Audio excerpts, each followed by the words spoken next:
봉독 시간입니다.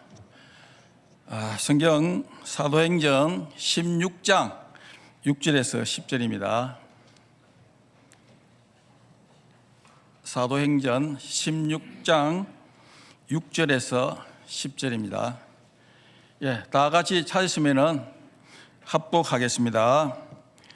성령이 아시아에서 말씀을 전하지 못하게 하시거늘 그들이 부르기아와 갈라디아 땅으로 다녀가 무시아 앞에 이르러 비누니아로 가고자 했으되 예수의 영이 허락하지 아니하시는지라 무시아를 지나 드로아로 내려갔는데 밤에 환상이 바울에게 보이니 마게도냐 사람 하나가 서서 그에게 청하여 이르되 마게도냐로 건너와서 우리를 도우라 하거늘 바울이 그 환상을 보았을 때 우리가 곧 마게도냐로 떠나기를 힘쓰니 이는 하나님이 저 사람에게 복음을 전하라고 우리를 부르신 줄로 인정함이래라.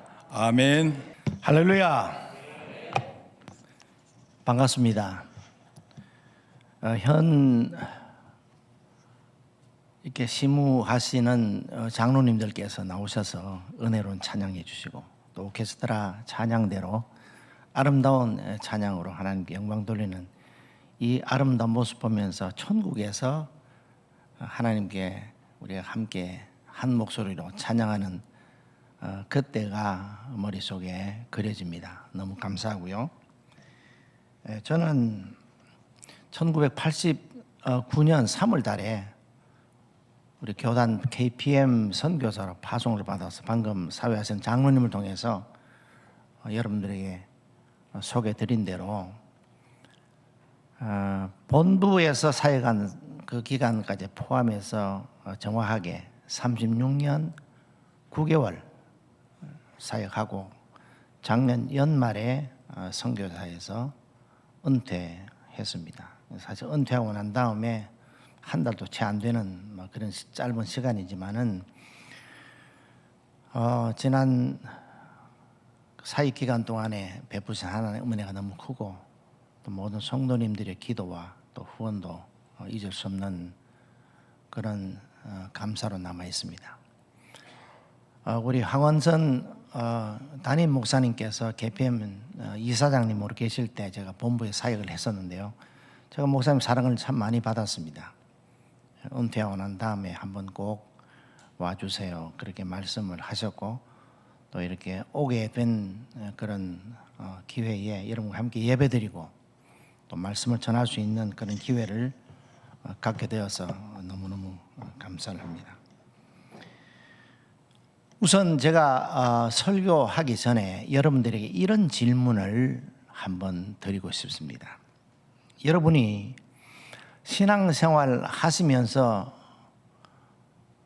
느끼는 가장 어려운 점이 무엇인가 하는 것입니다. 신앙생활을 하는 가운데 어려움이 있지만은 그 가운데서 가장 어려운 점이 무엇인가 하는 것입니다. 여러분들의 대답이 각각이 다 다르겠지만 제게 묻는다면 적어도 저에게 있어서 가장 어려운 것은 하나님의 뜻을 바르게 분별하는 것입니다.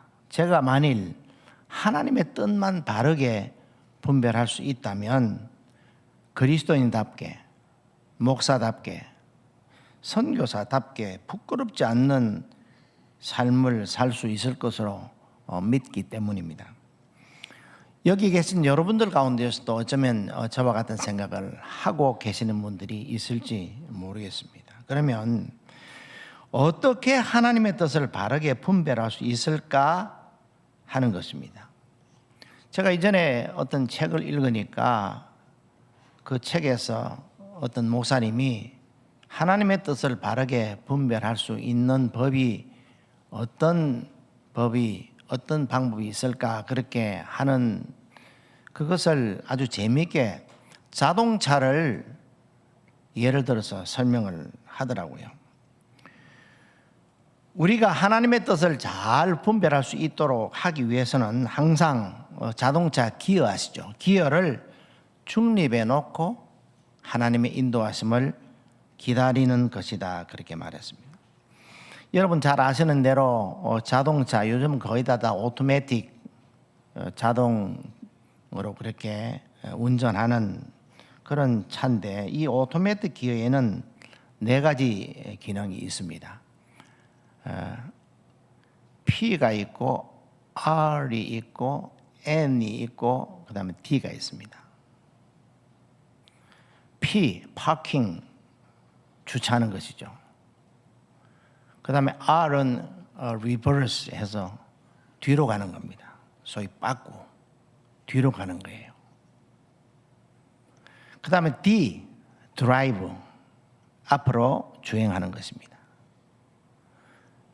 이 3가지 기능은 엔진과 맞물려 있습니다.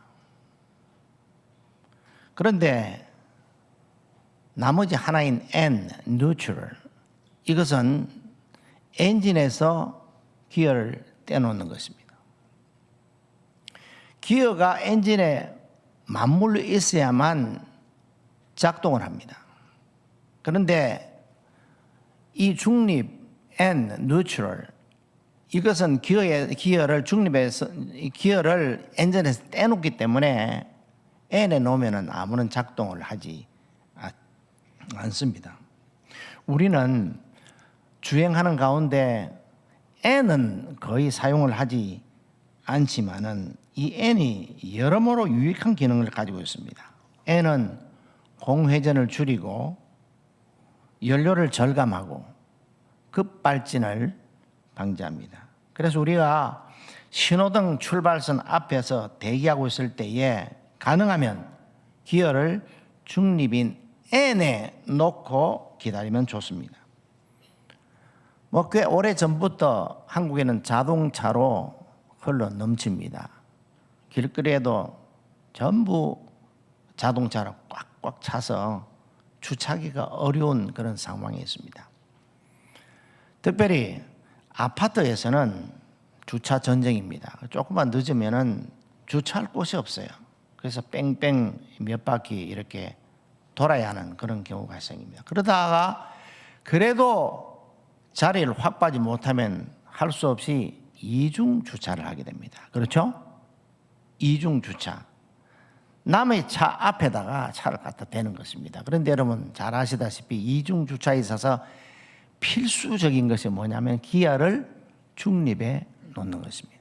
만일 다른 데 놓으면은 시동을 끄면 꼼짝도 하지 않습니다. 그래서 다른 차가 나가려고 하면은 이 차를 어떻게 할 방법이 없어서 전화통이 불이 나는 겁니다. 그리고 또 싸움이 일어나는 겁니다. 그런데 반드시 이중 주차하면은 이중 주차 거부는 내려서 제일 먼저 할 일은 기어를 중립에 놓는 것입니다. 그래야 다른 차가 빠져나갈 때 앞으로 밀고 뒤로 밀고 하고 빠져나갈 수가 있어요. 누구든지 운전하시는 분들은 경험을 하셨을 것입니다. 여러분, 신앙생활이라는 것이 무엇입니까? 신앙생활은 기어를 중립해 놓고 하나님의 명령을 기다리는 생활이라 그렇게 할 수 있습니다. 우리의 신앙의 선배들은 모두 인생의 기어를 중립해 놓고 믿음으로 하나님의 인도하심을 기다렸고 하나님의 인도하심을 확신했을 때에 드디어 발걸음을 옮긴 사람들이었습니다. 여러분은 지금 인생의 기어를 어디에 놓고 계십니까? 오늘 주시는 말씀을 들으시면서 우리의 남은 인생의 여정에서 하나님의 자녀로 예수 믿는 사람으로 예수님의 제자들로서 하나님의 뜻을 어떻게 분별할지 하나님께서 우리의 앞날을 어떻게 인도하실지 기대하는 마음으로 들어보시기를 바랍니다.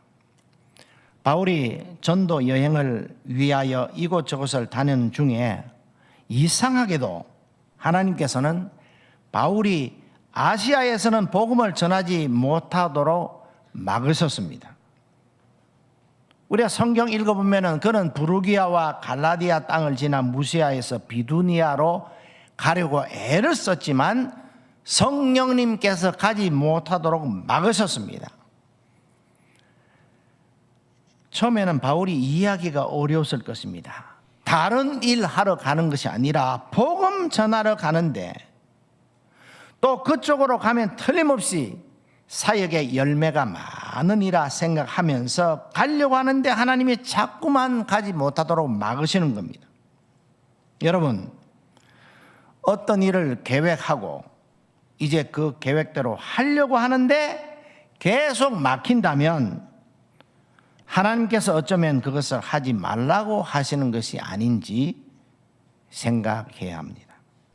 저는 신학교를 졸업한 후에 부산이나 서울에서 개척교회를 하려고 여러모로 애를 썼지만 그때마다 하나님이 막으셨고 결국 저는 전라북도 일이라고 하는 곳, 지금은 익산으로 이름이 바뀌었지만 그곳으로 인도하셔서 선교사로 나가기 전까지 4년 동안 교회를 개척해서 목회를 했습니다.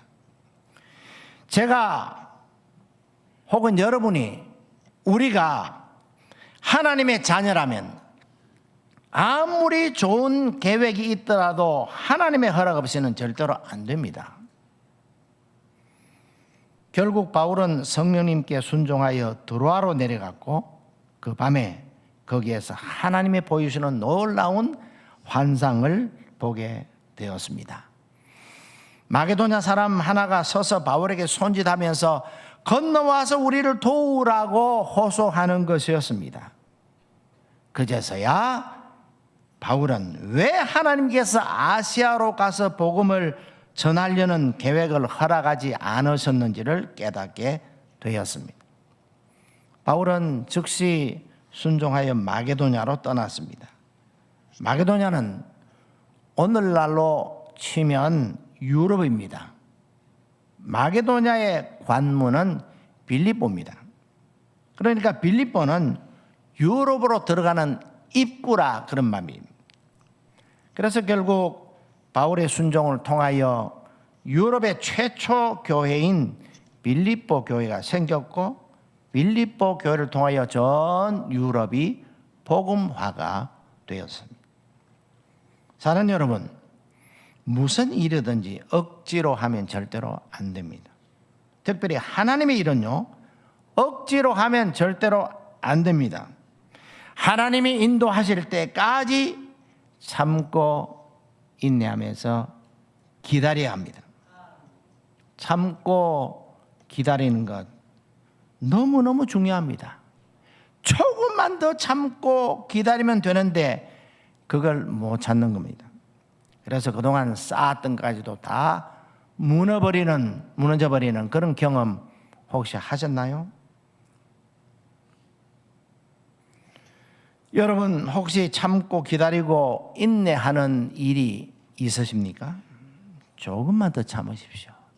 조금만 더 인내하면서 최선을 다하십시오. 그럼 반드시 이루고 빛을 볼 날이 올 겁니다. 기회를 중립해 놓고 하나님의 인도하심을 기다린 대표적인 분이 바로 우리 예수님이십니다. 예수님은 겟세마네 동산에서 기회를 중립해 놓고 이렇게 기도하셨습니다. 아버지여 할만하시거든 이 잔을 내게서 옮기시옵소서. 그러나 나의 원대로 마옵시고 아버지의 원대로 하옵소서. 할렐루야. 우리는 자주 내가 하려고 세워놓은 계획에 하나님께서 결제해 주시도록 기도를 통해서 때를 씁니다. 제가 선교사니까 선교사 예를 들어볼까요? 많은 선교사님들이 하나님이 보내려 하시는 것보다는 자기가 원하는 곳으로 가려고 합니다. 하나님이 원하시는 일보다는 자기가 하고 싶어 하는 일을 하려고 고집을 하는 그런 경우들을 종종 봅니다. 여러분은 어떠십니까? 여러분은 어떤 계획을 지금 가지고 계십니까? 인생에서, 사역에서, 혹은 사업에서, 단기 계획이나 중장기 계획이 있으신가요? 좋습니다. 여러분 교회는 어떠신가요? 올해 세광교회는 어떤 부분에 더 집중하려고 하십니까? 무엇이든지 시작하기 전에 계획을 세우는 일은 대단히 필요합니다. 성경에도 보면은 집을 건축하기 전에 예산이 얼마가 드는지 앉아서 계산하는 것이 필요하다고 했습니다. 미래를 꿈꾸며 계획을 세우는 일이 필요 없다는 말이 아닙니다. 제 말은 그 계획대로 실행하기 전에 일단은 스톱 하시라는 말입니다. 목적지로 향해서 출발하기 전에 일단 기어를 중립에 놓으십시오. 일단 하나님 앞에 여러분이 세운 그 계획을 다 내려놓으시고 하나님께 검토를 받으십시오. 그런데 여러분, 내려놓지 않고요, 자기 뜻만 계속 고집하면 하나님이 절대로 쓰시질 않습니다. 끝까지 고집하면 간혹 하나님이 할 수 없이 들어주시는 수도 있겠지만 그 일을 절대로 하나님이 기뻐하지 않으십니다. 결국 실패의 선잔을 마시게 될 겁니다. 바울이 기어를 중립에 놓았을 때에 놀라운 일이 일어났습니다. 어떤 일이 일어났는지 한번 살펴볼까요? 첫 번째로 하나님이 개입하기 시작하셨습니다. 바울은 나름대로의 계산이 있었습니다. 아시아로 가면 복음을 더 효과적으로 잘 전할 수 있겠다고 판단했습니다. 이것은 그 당시의 지리적인 상황을 봐서도 꽤 설득력이 있는 판단이었습니다. 왜냐하면 아시아는 비교적 일찍 복음이 전해졌고 거기에 이미 기존 신자들이 있었기 때문에 그들과 함께 전도하면 시너지 효과가 있을 것이라 하는 선교 전략이 우리도 충분히 이해가 되는 상황이었습니다. 그래서 바울이 그쪽으로 가려고 애를 썼지만 하나님이 자꾸만 가지 못하도록 막으시는 겁니다. 이때 바울은 빨리 하나님의 뜻을 알아차렸습니다. 그래서 바로 기어를 중립에 놓고 하나님의 인도하심을 기다렸습니다. 그랬더니 하나님께서 그가 가야 할 곳을 환상을 통해서 보여주셨는데 그곳이 바로 마게도냐였습니다. 마게도냐에서 한 사람이 서서 바울에게 손짓하면서 여기로 건너와서 우리에게도 복음을 전해달라 그렇게 애타게 외치는 환상을 보았습니다. 그 당시 마게도냐는 복음의 불모지였습니다. 그때까지 아무도 복음을 전하지 않았기 때문에 복음을 전하는 데는 물론 무지무지한 그런 어려움이 있었지만은 동시에 그곳은 복음이 가장 필요한 지역이었습니다. 그래서 바울은 하나님께서 그쪽으로 복음을 전하러 가기를 원하신다는 사실을 알게 되었습니다. 저는 1985년 봄에 신학교를 졸업하고 하나님께서 나를 어떻게 인도하시려는지 너무 궁금했습니다. 그래서 궁금해서 기도하고 있는데 미국과 호주에서 거기는 한인교회에서 초청장이 왔습니다. 미국에서도 왔고 호주에서도 왔습니다. 그때만 해도 해외여행이 자유롭지 못했고 누구나 해외로 나가고 싶어 하던 때 아닙니까? 제 고민은요, 갈까 말까가 아니라 어디로 갈까 하는 것이었습니다. 그래서 이 초청장 2장을 들고 기도원으로 올라가서 한 주간 동안 금식 기도를 했습니다. 그리고 하나님이 미국이나 호주 중에 제가 어느 곳을 가야 되는지 하나님이 인도하여 주옵소서 하고 간절히 기도했습니다. 그런데 여러분, 하나님은 미국이나 호주가 아니라 제가 17살 때 하나님께 선교사가 되겠다고 서원했던 것과 선교사가 되기 위하여 신학교에 들어가서 훈련받던 기억들을 생생하게 떠올리게 하시면서 뜬금없이 제게 개척교회를 해라 이렇게 말씀하시는 겁니다. 저는 깜짝 놀랐습니다. 아니 하나님, 그게 아니고요. 저는 지금 왼쪽과 오른쪽에 미국과 호주 초청장 있잖아요. 여기인지 여기인지 그거 알려달라고 지금 하나님께 기도하고 있는데 개척교회가 저한테 무슨 말입니까?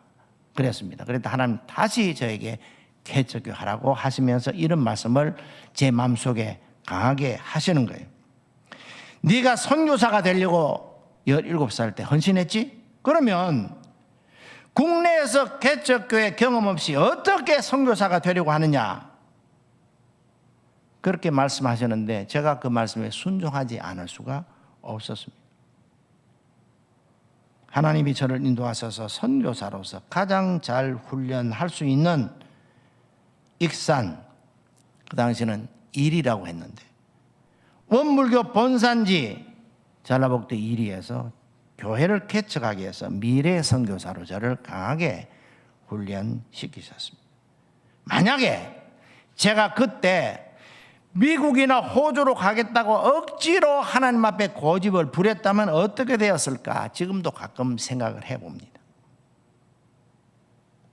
하나님이 제가 하도 때를 쓰니까 억지로 마지못해서 제 기도를 들으셔서 미국이나 호주 어느 쪽으로 저를 보냈을 수도 있겠죠. 그리고 그 미국이나 호주에서 공부를 마치고 거기에서 목회를 하든지 또 한국으로 돌아와서 어느 교회에서 목회를 하고 작년에 은퇴를 했겠지만 후회 없이 기쁘게 감사하게 선교할 수 있었을까? 목회할 수 있었을까? 사역할 수 있었을까?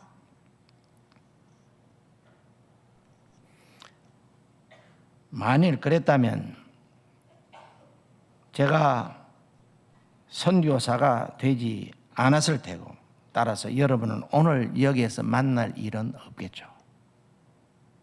부족하지만 제가 하나님 앞에서 기여를 중립해 놓고 하나님의 인도하심에 순종했더니 너무너무 저는 선교 사역 기간 동안 행복했고 제 아들도 제 뒤를 이어서 우리 KPM 선교사로 파송받아서 선교지 필리핀에서 사역하고 있고 제 딸도 목사의 아내로 미국에서 사회의 목회를 잘 내조하고 있으니 얼마나 감사한지 모르겠습니다. 많은 선교사님들이 이미 복음이 전해진 곳으로 가고 싶어 합니다. 이미 예수 믿는 사람들이 많고 교회가 많은 지역으로 가려고 합니다. 그러나 어떤 선교사님들에게는 그곳이 하나님께서 원하시는 곳이 아닐지도 모릅니다. 어떤 이슬람 지역이나 보안 지역에서 복음을 마음대로 전할 수 없는, 그래서 눈물을 흘리는 그런 선교사님들도 많습니다.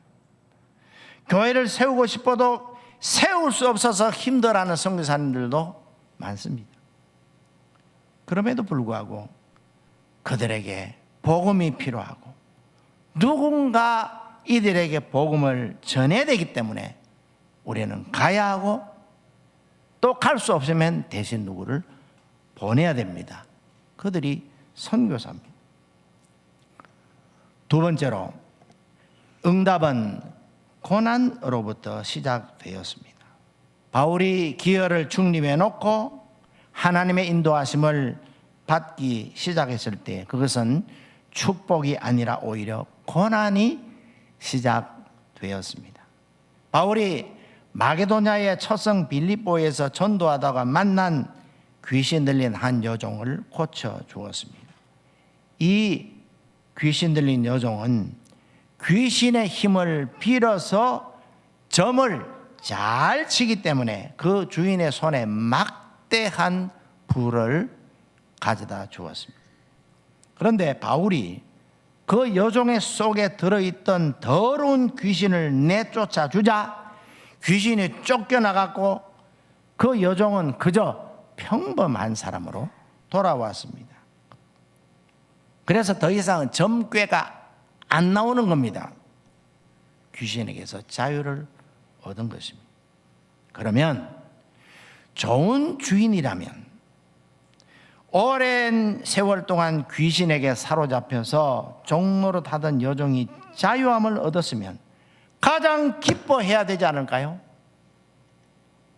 그리고 귀신에게서 자기 여종을 자유롭게 만들어 주었던 바울과 실라에게 고마워해야 하지 않을까요? 그런데 이 주인은 아주 고약한 사람이었습니다. 이 일 때문에, 그 여종 때문에 돈을 잘 벌던 주인이 자기 수입원이 끊어진 줄 알고 오히려 바울과 실라를 고발해서 둘 다 감옥에 갇히게 되고 거기서 매를 맞고 죽을 고생을 했습니다. 이쯤 여러분에게 한번 물어봅시다. 하나님의 인도하심에 순종하면 축복이 와야 되잖아요. 가난뱅이로 살다가 벼락부자가 돼야 될 것 같지 않습니까? 일이 안 풀리다가도 일이 술술술술 풀려야 되지 않겠습니까? 그런데 여러분, 축복은커녕 무자비한 고난이 시작되었습니다. 여러분은 그런 경험이 없나요? 제랄도라고 하는 사람이 있었습니다. 그 제랄도라는 사람은 프랑스 사람인데 제가 사회 가던 파라과이로 이민 와서 살았습니다. 근데 그 사람은 뭐 하는 사람이냐면은 타롯으로 점을 치는 점쟁이였습니다. 제가 보니까 그 사람은 진짜 점쟁이 같아요. 그럼 가짜 점쟁이느냐? 많습니다. 진짜 점쟁이보다 가짜 점쟁이가 훨씬 많을 겁니다. 돈벌이 수단으로. 그런데 이 사람은 제가 봐도 귀신의 힘을 빌어서 점을 치는 것 같아요. 점괘가 기가 막히게 나와요. 얼마나 많은 고객들이 있는지 몰라요. 그 사람 집 앞에는 막 벤츠 차들도 여러 대 쫙 늘어서 있어요. 점 치러 오는 사람들로 늘 붐벼요. 돈을 잘 벌었어.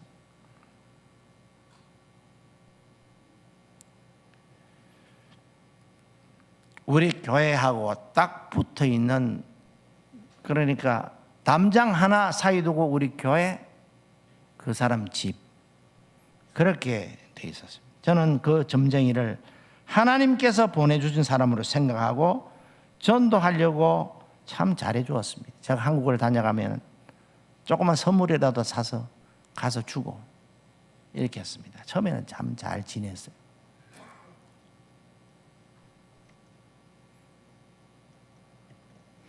그런데 어느 날 갑자기 이 사람이 돌변했습니다. 주일 지나고 난 다음에 경찰서에서 오라고 저에게 통보가 왔습니다. 저는 영문을 모르고 경찰서 갔더니 옆에 있는 그 제랄도 씨가 당신을 고발했다는 거예요. 왜 그랬냐 물어보니까 밤에 잠을 못 자겠다는 거예요. 찬송 소리 때문에 미치겠다는 거예요. 그런데 여러분, 이렇게 전도하려고 친구가 되려고 잘 지냈었는데 어느 날 이 사람이 제게 차를 한 잔 대접하고 싶으니까 한번 오시라고 그렇게 연락이 왔어요. 갔습니다. 저는 그 사람을 늘 들어가면은 쭉 입구에 철창으로 되어 있고 그리고 앞에 자기 사무실 오피스가 대문에 붙어 있어요. 그 가운데 정원이 있고 그 사람 집은 저 안에 있어요. 늘 그 사무실에 들어가서 이야기하고 선물도 주고 그러다가 나오고 그랬는데 그날은 문을 열고 자기 집 안까지 저희 부부를 초청했습니다. 티타임 하자는 거죠. 저희도 들어갔습니다. 간단하게 뭐 과자 그리고 차 그렇게 마셨습니다. 이야기했습니다. 그러면서 뭐라고 그러는 거니? 당신네 부부가 우리 집에 들어온 유일한 사람이라는 거예요. 다 사람들은 그 문 앞에 있는 사무실에서 접견하고 볼일 보고 점 쳐주고 다 보내는데 집으로는 절대로 들이지 않는데 처음으로 당신 부부가 우리 집 안에 들어왔다는 거예요. 그리고 그 다음 주간에 저를 고발했거든요. 왜 그런 거 아니? 여러분, 우리가 예수 그리스도를 구주로 모시면 성령께서 내주하십니다. 할렐루야. 하나님의 나라는 여기 있는 거예요. 저희 부부가 그 집에 발을 들였을 때 하나님 나라가 그 안에 들어갔으니 그때부터 영적 전쟁이 시작된 겁니다. 무지무지한 고난이 시작되었습니다. 주일만 지나면 제가 검찰로, 경찰서로 고정적으로 가서 신문을 받아야 됐습니다. 너무너무 어렵고 힘들었어요. 동네 사람들 들고 일어났습니다. 우리 교인들 들고 일어났습니다. 저 사람이 고소하면 우리도 맞고 사자. 그래서 우리 교회 집사님 한 분은 동네 사람들 다니면서 연명 사인을 받았어요. 제가 맞고소를 하지 말자고 했습니다. 왜요? 저 사람도 우리의 전도의 대상자고 하나님께서 우리에게 복음을 들으라고 예수 믿게 하려고 우리 교회 역까지 보냈는데 그 사람을 맞고소하면 그 사람은 복음을 듣겠느냐? 영원히 예수 믿을 기회가 사라질 거다. 제가 거부했습니다. 얼마나 힘들었는지 몰라요. 제가 근 1년 정도 우울증에 걸려서 성경 뭐고 다 그만두고 한국으로 돌아가야지 그런 생각까지 했던 때가 있을 정도로 너무 힘들었습니다. 그래서 후원교회에다가 편지해서 좀 기도해 주세요 하고 보냈는데 저를 후원하는 교회 성도님들이 그 이야기를 다 알거든요. 그래서 그 사람 이름이 제랄도인데 성도들은 지랄도라 그래 불렀어요. 저한테 연락 오면 선교사님 그 지랄도 지금도 지랄하고 있어요? 예. 어쨌든 여러분 잊지 마십시오.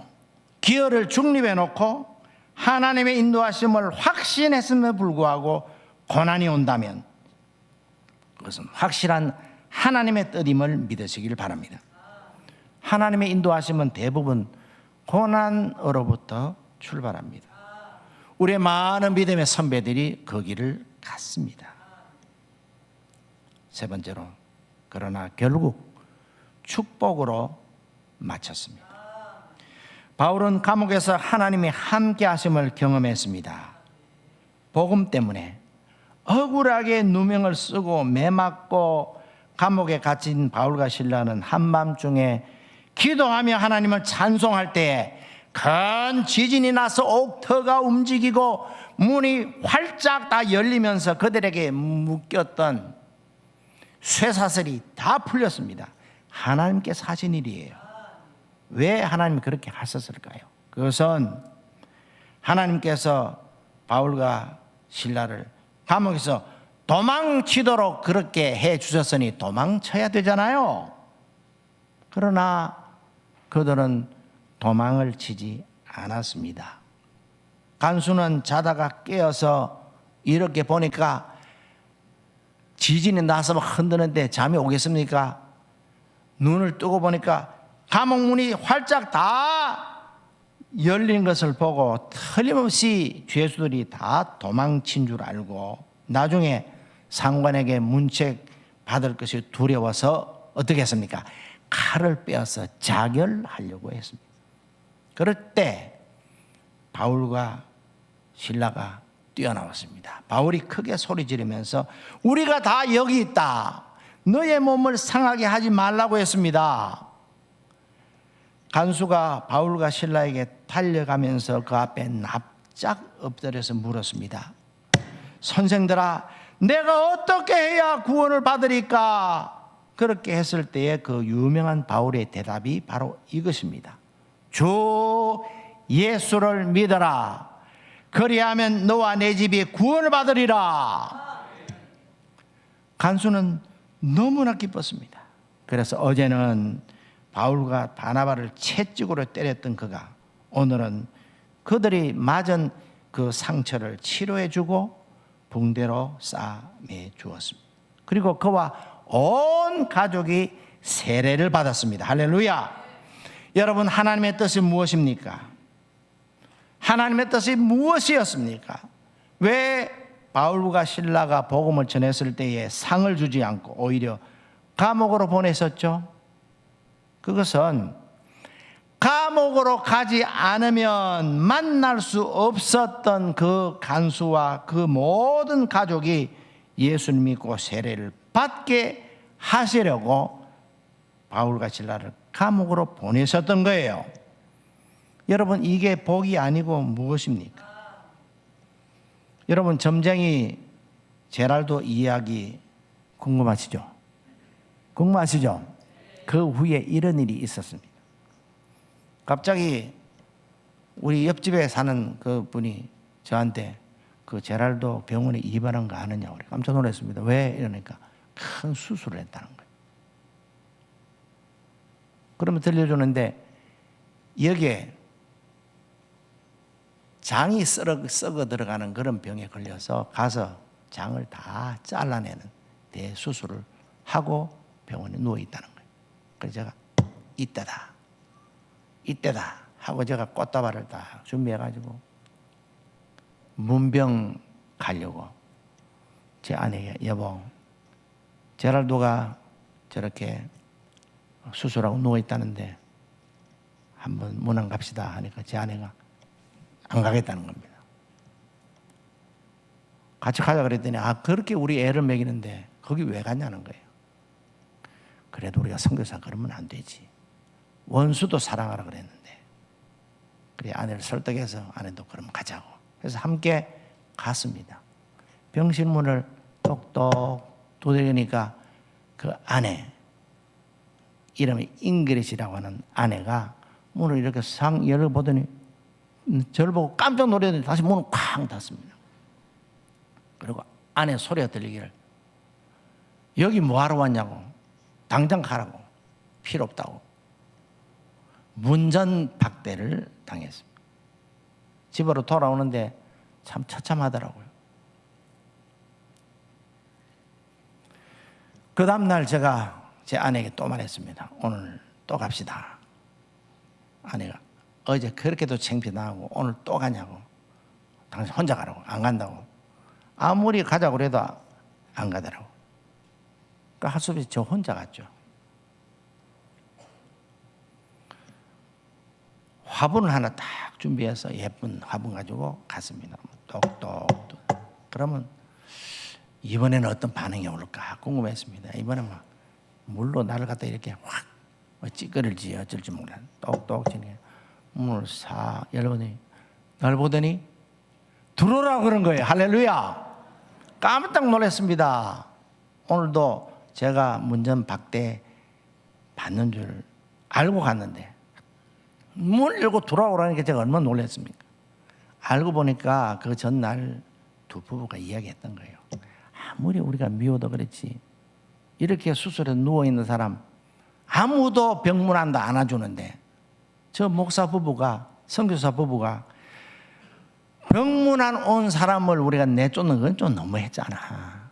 다시 온다면 우리가 문을 열어주자. 그렇게 이야기했던 것 같아요.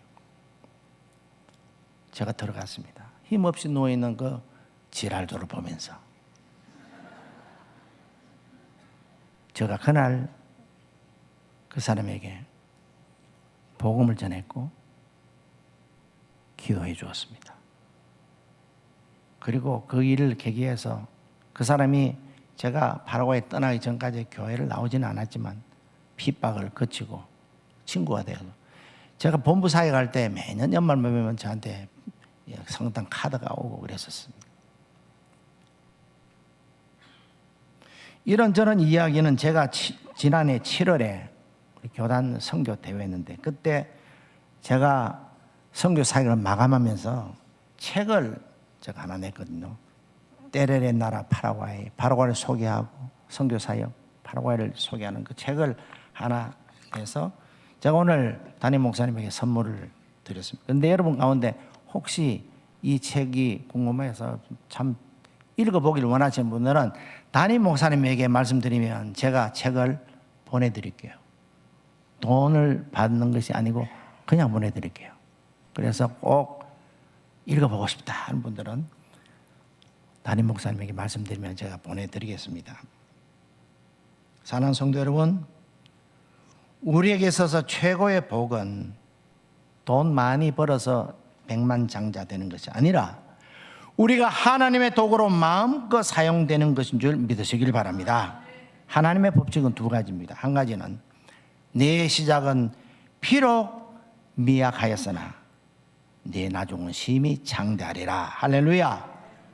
욥기 8장 7절 말씀입니다. 두 번째로는 No cross, no crown. 십자가 없이는 면류관이 없다. 할렐루야. 이 두 가지를 꼭 기억하시기를 바랍니다. 결론을 맺겠습니다. 하나님은 오늘 여기 계신 여러분 각자에게 거는 기대가 아주 크세요. 여러분 왜 예수를 믿습니까? 왜 창원에도 많은 교회가 있는데 하필 세광교회에서 신앙생활을 하십니까? 하나님께서 여러분과 세광교회를 통하여 하시고 싶은 일이 있기 때문입니다. 여러분 올해 개인적으로 혹은 교회가 하고 있는 일이나 앞으로 꿈꾸는 계획이 있으시죠? 틀림없이 있을 겁니다. 그러나 이 모든 것을 일단 스톱하십시오. 그리고 기여를 중립해 놓고 기도하면서 나를 향한 하나님의 뜻이 무엇인지, 지금 내가 하고 있는 일이 과연 하나님이 기뻐하시는 일인지, 앞으로 내가 하려고 계획하는 일이 하나님께서 원하시는 일인지 다시 한번 확인을 한번 해보고 다시 점검하시고 하나님의 인도하심을 받으십시오.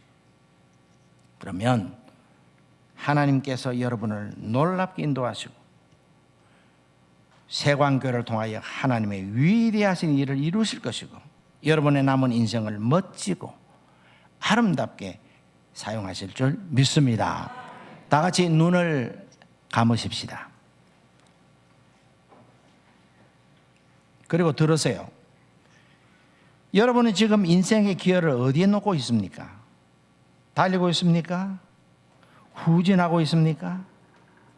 아니면 지금 브레이크를 밟고 있습니까? 일단 기여를 중립해 놓고 하나님의 인도하심을 다시 한 번 더 확인하십시오. 혹시 여러분 가운데 지금 고난 가운데 계신 분이 있나요? 하나님 인도하시면 대부분 고난으로 시작됨을 믿습니까? 인내하십시오. 그리고 하나님께 감당할 수 있는 힘을 달라고 기도하십시오. 하나님은 우리가 준비되고 훈련된 만큼 쓰심을 믿습니까? 하나님은 우리가 준비되지 않으면 절대로 쓰시질 않습니다. 우리 각자가 세광교를 통하여 영적인 훈련을 잘 받아서 준비된 그릇이 되게 해달라고 다 같이 합심해서 한 1, 2분 정도 기도하겠습니다. 기도하겠습니다. 살아계신 하나님 아버지 감사합니다.